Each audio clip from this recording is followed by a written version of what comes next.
अस्सलाम वालेकुम। Farooq Ahmad is here with smart study. ये मेरे पास साहिवाल बोर्ड का 2022 का पेपर है। तो इसमें जो क्वेश्चंस आए हुए हैं उनको डिस्कस करेंगे। ट्रांसलेट जो है पैराग्राफ्स की उसको भी देखेंगे। फिर इसमें जो समरी आई है और जो है ना बाकी पेपर उसको मुकम्मल को देखेंगे। और इसके अलावा ये भी देखेंगे कुछ स्टूडेंट्स को आइडिया नहीं होता पेपर से पहले कि पेपर किस तरह आता होता है, यानी कि उनको पेपर की डिवीज़न का पता नहीं होता। मिसाल के तौर पे ये मेरे पास पेपर है और इसमें 12 नंबर के जो है ना क्वेश्चन दिए हुए हैं। टोटल जो है 7 क्वेश्चन दिए हुए हैं। उसने क्या पूछा है, answer any 5 of the following question, यानी कि इनमें से 5 क्वेश्चन के जवाब दीजिए। बल्कि ये 8 दिए हुए हैं, 8 में से 5 के जवाब देने हैं। फिर नीचे है जी translate any two of the following paragraphs into Urdu, या इनको ट्रांसलेट करना है या उसने लिखा है कि इनका आप रीराइट कर दें। इनको सिंपल इंग्लिश में आप रीराइट कर सकते हैं। 3 पैराग्राफ्स दिए हुए हैं, ए, बी और सी। ये मुख्तलिफ जो है लेसन्स से उठाए गए। पहला जो है और दूसरा और तीसरा, इनमें से कोई दो जो आसान लगते हैं उनको कर दीजिए। ये एक पैराग्राफ 4 नंबर का है और दूसरा भी 4 नंबर का, ये टोटल 8 हो गया। फिर उसके बाद जो है समरी दी हुई है। Write down the summary of the poem stopping by woods on a snowy evening by Robert Frost. अब समरी भी दी हुई है, साथ में लिखा हुआ है कि अगर आप समरी की बजाय उसका रेफरेंस टू द कंटेस्ट लिखना चाहें तो वो भी लिख सकते हैं। ये 5 नंबर का है। आगे जो है use any 5 of the following words phrases idioms in your sentence. आप अपने जो है जिनको हम अल्फाज जुमले बोलते हैं उर्दू में वो लिखने हैं। टोटल इधर इसने 8 दिए हुए हैं, 8 में से कोई से 5 करने हैं। आगे क्वेश्चन नंबर 6 है, write a letter to your friend condoling the death of his mother. Question number 6 भी दो तरह से दिया हुआ है। अगर आप ये लेटर लिखना चाहें तो लेटर लिख सकते हैं, या आप स्टोरी लिखना चाहें तो स्टोरी भी लिख सकते हैं, जिसका जो है ना उन्होंने दिया हुआ है यूनियन इज स्ट्रेंथ। बाकी अगर उसकी जगह पे आप एक डायलॉग लिखना चाहें तो डायलॉग भी लिख सकते हैं। इसमें यानी कि 3 ऑप्शंस हैं। आगे क्वेश्चन नंबर 7 दिया हुआ है, read the following passage carefully and answer the questions given at the end. एक पैराग्राफ दिया हुआ है और उसके एंड में से जो है ना 5 क्वेश्चन दिए हुए हैं, जो कि इसी पैराग्राफ में से आपने ढूंढ के लिखना है। फिर क्वेश्चन नंबर 8 दिया हुआ है जी, translate any 5 of the following sentences into English. आपने उर्दू के जो जुमले दिए हुए हैं ना उनको इंग्लिश में कन्वर्ट करना है। फिर आगे क्वेश्चन नंबर 9 जो है, change the voice of the following. Passive voice जो है ना एक्टिव का पैसिव लिखना। पहले देखते हैं जी ये मुख्तलिफ जो सवाल दिए हुए हैं, answer any 5 of the following questions. ये जो है ना बुक हर सबक के एंड पे जो है क्वेश्चंस ये दिए हुए हैं और उनके आंसर भी किए हुए हैं। आगे है जी, translate any two of the following paragraphs into Urdu और rewrite any two paragraphs into simple English. अब पहला जो पैरा है उसको पढ़ते हैं। Patriotism gives people the strength and courage to safeguard the interest of country and nation. Patriotism हुब्बुल वतनी गिव्स पीपल, ये देती है लोगों को, द स्ट्रेंथ कुव्वत, एंड करेज और हौसला, to safeguard the interest, to safeguard के हिफाजत की जाए, द इंटरेस्ट खुद मुख्तारी की, मफाद की, of the country and nation मुल्को कौम की। हुब्बुल वतनी लोगों को मुल्को कौम के मफाद की हिफाजत करने के लिए क़ुव्वत और हौसला बख्शती है। फॉर अ पैट्रियट, एक मुहिब वतन के लिए, द सोवरियंटी, द सोवरियंटी होता है खुद मुख्तारी, द सोवरियंटी खुद मुख्तारी, इंटीग्रिटी सालमियत, एंड ऑनर और वक़ार, ऑफ द कंट्री मुल्को कौम के, आर द सुप्रीम वैल्यूज़ वो आला इक़दार हैं, on which no compromise can be made जिस पर किसी किस्म का कोई समझौता नहीं किया जा सकता। एक मुहिब्बे वतन के लिए मुल्क की खुद मुख्तारी, सालमियत और वक़ार वो आला इक़दार हैं जिन पर कोई समझौता नहीं किया जा सकता। आगे है जी, पैट्रियट्स रेंडर सेक्रीफाइसेस, मुहिब्बे वतन कुर्बानी देते हैं for the preservation and protection of these values, इन इक़दार के बचाव के लिए मुहिब्बे वतन इनके इक़दार के बचाव और हिफाजत के लिए मुहिब्बे वतन कुर्बानी देते हैं।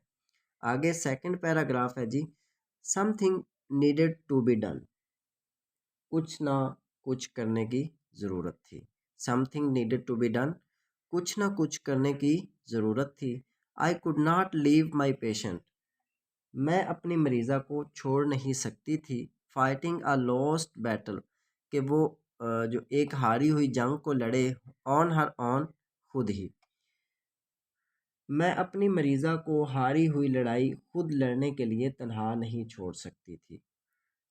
I made up my mind, मैंने अपना जहन बना लिया। टू रिस्क माई कैरियर, कि मैं दांव पर लगा दूंगी अपने कैरियर को। एंड हेल्प द पेशेंट, और मैं मरीज़ा की मदद करूंगी।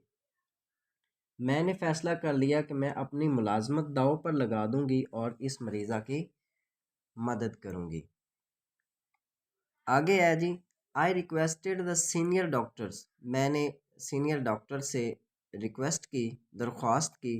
To allow me attach this young helpless patient, मैंने सीनियर डॉक्टर से दरख्वास्त की कि मुझे इस नौजवान बेबस मरीज़ा की देखभाल की इजाज़त दे दें। आगे है जी, somehow I was able to make the patient stay in ICU, किसी न किसी तरह मैं मरीज़ा को इस ICU में रखने के काबिल हो गई। आगे है जी तीसरा paragraph, another source of noise pollution in urban areas is the work on construction sites, शहरी इलाकों में शोर की आलूदगी का एक और सबब तामीराती जगहों पर होने वाला काम है।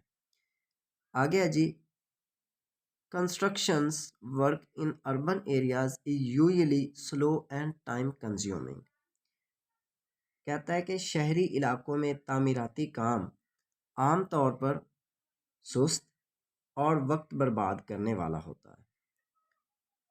द यूज़ ऑफ ट्रांसपोर्ट, नकलो हमल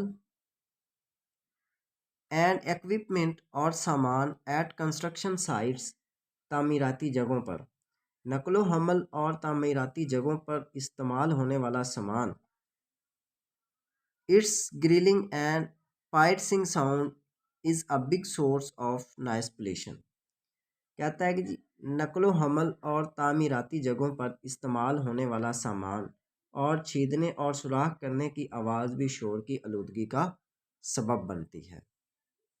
आगे है जी, write down the summary of the poem stopping by woods on a snowy evening by Robert Frost. ये समरी जो है, अमूमन दो ही समरी हैं 9th क्लास की, वो दी हुई हैं, उनको बुक से देखा जा सकता है, या उनका अगर रेफरेंस टू द कंटेक्स्ट लिखना है तो वो भी देखा जा सकता है। Use any 5 of the following words, phrases, idioms in your sentences. ये जो डिफरेंट सेंटेंसेस हैं मैं वो बता देता हूँ। मिसाल के तौर पर सेक्रीफाइस उसने दिया है, तो इस पे जुमला बन सकता है, Muslims sacrifice animals on Eid ul Azha, कि मुसलमान ईद उल अज़हा पर जानवरों की कुर्बानी देते हैं। टू कीप एन आई होता है गहरी नज़र रखना। We should keep an eye on our young generation, हमें अपनी यंग जनरेशन पर गहरी नज़र रखनी चाहिए। गियर्ड अप, गियर्ड अप होता है जी, we are all geared up for our examination, तैयार रहना, हमें अपने जो है ना इम्तिहान के लिए तैयार रहना चाहिए। आगे है जी fit of fury, in a fit of fury father beated his son severely, इसका मतलब ये होता है कि जल्दी में बाप ने अपने बेटे को बहुत ही डांटा। Man in the street, to win election he needs to understand what man in the street wants. आगे जो है इम्प्रेसिव है, dresses of bride are impressive, impressive होता है मुतासर कौन। Humility, he needs humility to accept that there way may be better. आगे है जी रेजिंग स्पिरिट, रेजिंग स्पिरिट होता है we need a raising spirit to make our country better each day. Raising spirit होता है कि इक़दार को बढ़ाना, यानी कि हमें अपने मुल्क की जो इक़दार को बढ़ाने के लिए जो है ना बेहतर काम करना चाहिए।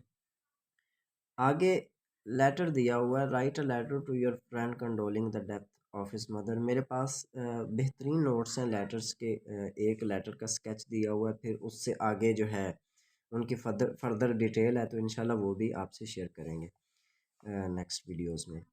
फिर आगे एक पैरा दिया हुआ है, read the following passage carefully and answer the questions given at the end. ये ना एक पैरा दिया हुआ है, उसके आगे एंड पे क्वेश्चंस दिए हुए हैं, तो इन सॉरी, इस पैरे से आपने क्वेश्चंस को ढूंढ के लिखना है। On a hot summer day, एक शदीद गर्मी का दिन था। A fox felt very thirsty, एक लोमड़ बहुत प्यासा था। He went about in search of water but could not find water, वो पानी की तलाश में निकला लेकिन उसे ना मिला। At least he reach the well and peeped into it, एक जो है वो कुएं पे पहुंचा और उसमें गिर गया। उसको सॉरी देखने लगा। Unfortunately he slipped and fail into the well, वो जो है ना उसका पाँव फिसला और वो उसमें जा गिरा। A goat happen to pass by the well and looked into it, एक जो बकरी है वो पास से गुजरती है और उसमें देखती है और वो बड़ी हैरानगी से पूछती, what are you doing here uncle, uncle यहाँ पे तुम क्या कर रही हो। The cunning fox replied, "Dear nice, I am enjoying a swim down here." मैं यहाँ पर जो है तैर रहा हूँ, enjoy कर रहा हूँ। It is very pleasant. ये बहुत अच्छा है। Come down and enjoy yourself too. आप भी आ जाएं और मज़े उठा लें। The goat was also thirsty. वो भी बड़ी प्यासी थी बकरी। She jumped into the well. उसने भी छलांग लगा दी। अब इसमें से क्वेश्चंस दिए हुए हैं। सबसे पहला क्वेश्चन है, what happen to the fox, fox के साथ क्या हुआ। अब इस पैराग्राफ में से ढूंढ के जो है ना वो जवाब देने होते हैं। अब इसका इतना सारा जवाब है, ये जहाँ से मेरा जो है माउस हरकत कर रहा है। ही slipped and fail into the water, वो फॉक्स के साथ ये हुआ कि उसका पाँव फिसला और वो गिर गई। आगे जो है दूसरा क्वेश्चन है जी, who passed by the well just then. इसके शुरू में आगाट भी लगा सकते हैं, a goat passed by the well just then, या अगर इधर से लगाना चाहें तो इधर से भी लगा सकते हैं। ये इधर दिया हुआ जवाब, ये a goat happen to pass by the well, ये वाला जवाब है। फिर तीसरा क्वेश्चन है जी, what did the goat say to the fox, उसने क्या कहा था। उसने ये वाला जुमले कहे थे, what are you doing here uncle, कि तुम यहाँ क्या कर रहे हो। चौथा क्वेश्चन है जी, व्हाट डिड द फॉक्स से इन रिप्लाई, फॉक्स ने जो है ना उनके रिप्लाई में क्या जवाब, मतलब क्या रिप्लाई किया था। तो उसने कहा था, I am enjoying a swim down here, यहाँ पे मैं इंजॉय कर रही हूँ, it is very pleasant, come down and enjoy yourself too, ये वाला जी चौथे का जवाब है। आगे पांचवा है जी, why did the goat jump into the well, उसने क्यों जंप उसमें लगाया।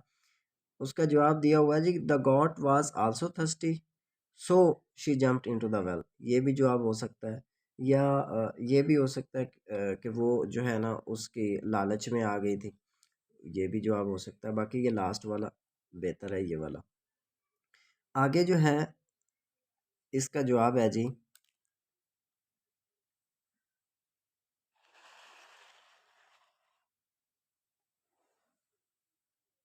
आगे है जी, translate any five of the following sentences into English. अमूमन इस पे जो है ना ये थोड़ा सा पार्ट जो है बच्चों को डिफ़िकल्ट लगता है, तो ये भी डिफ़िकल्ट नहीं है अगर जो है अच्छी तरह से पेपर की तैयारी की जाए, उर्दू के सेंटेंसेस को भी जो है ना इंग्लिश में कन्वर्ट किया जाए, या जो ग्रामर को अच्छे तरीके से किया जाए, तो ये भी पार्ट मुश्किल नहीं है। तो क्या है जी, पहला सेंटेंस है जी, क्या कातिल साफ बचकर निकल गया होगा, पहला सेंटेंस है जी। तो इसका इंग्लिश क्या बनेगी, ये सवालिया जुमला है और ये फ्यूचर का टेंस है, तो आएगा जी विल मर्डर्ड हैव स्केप्ड, क्या कातिल साफ बचकर निकल गया होगा। दूसरा है जी बच्चों को खसरा का टीका लगाया जा रहा था। Children had been getting measles shot, MEASLESSHOT shot. आगे है जी तलबा के पर्चे देखे जा रहे हैं। Papers of students are being checked, ये जो है ये पैसिव वॉइस है, तलबा के पर्चे देखे जा रहे हैं। Papers of students are being checked. आगे चौथा जुमला है वो मजाक नहीं कर रहे होंगे, वो मजाक नहीं कर रहे होंगे। They will not be joking, वो मजाक नहीं कर रहे होंगे। तुम मंगल से तकरीर तैयार कर रहे थे। You had been preparing the speech since Tuesday. आगे है जी तलबा स्कूल से जल्दी वापस क्यों आ रहे हैं। Why students are coming early from school, तलबा स्कूल से जल्दी क्यों वापस आ रहे हैं। आगे जो है शाम से पहले मुसाफिर घर नहीं लौटा था, शाम से पहले मुसाफिर घर नहीं लौटा था। The traveller had not arrived home before evening. Last पे है जी सूरज गुरूब होने तक उसने काम क्यों ख़त्म ना किया। Why did he not completed work till sunset. आगे जो है ये एक्टिव पैसिव दिया हुआ है। आगे है जी change the voice of the following, ये एक्टिव से पैसिव और पैसिव से एक्टिव करना होता है। He took my books were taken by him, इधर से इसका पैसिव बन जाएगा।